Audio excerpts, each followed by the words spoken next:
দাদা, পৃথিবীতে গরিবের মা বাবা আর বড় লোকের মা বাবা এর কোনো পার্থক্য বা এর কোনো উদাহরণের ব্যাখ্যা কি তোমার কাছে আছে? আরে ভাই, আজকে সঠিক একটা প্রশ্ন করছিস ভাই। মাগার উত্তর আমার কাছে আছে ভাই। মাগার উত্তর দিতে গেলে তো কলজা ফাইটটা যায়।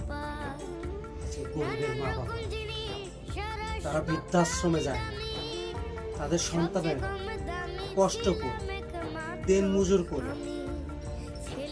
গায়ে খেটে তাদের মা বাবাকে চিকিৎসা করে 3 বেলা ভাত না দিতে পারলো, মাকে তাকে 2 বেলা খাওয়ানো চেষ্টা করে, বুকে রাখার চেষ্টা করে।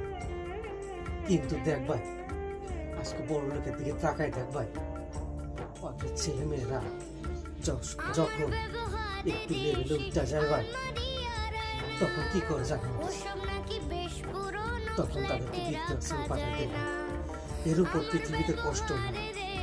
তাই আল্লাহ পাক রব্বুল আলামিন এই গরিবের মা বাবাকে এত সম্মান, এত ইজ্জত দিয়েছে ভাই, এটা কিন্তু কেউ বলতে পারবো না ভাই।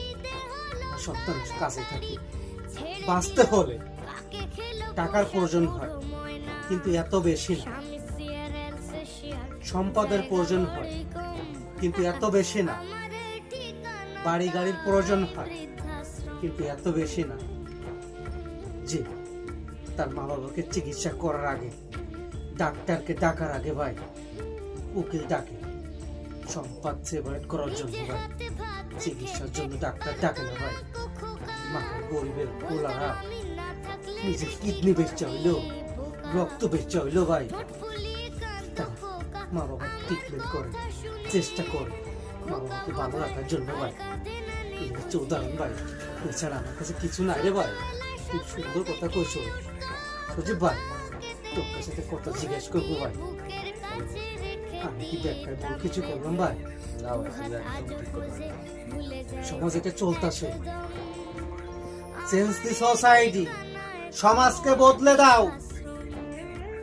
এ সমাজে মা বাবাকে সবার ঊর্ধ্বে রাখার চেষ্টা করো, তাহলে সমাজ, এ দেশ সুন্দরভাবে স্বাভাবিকভাবে পরিচালনা করতে পারবে, সুন্দরভাবে পরিচালনা হবে।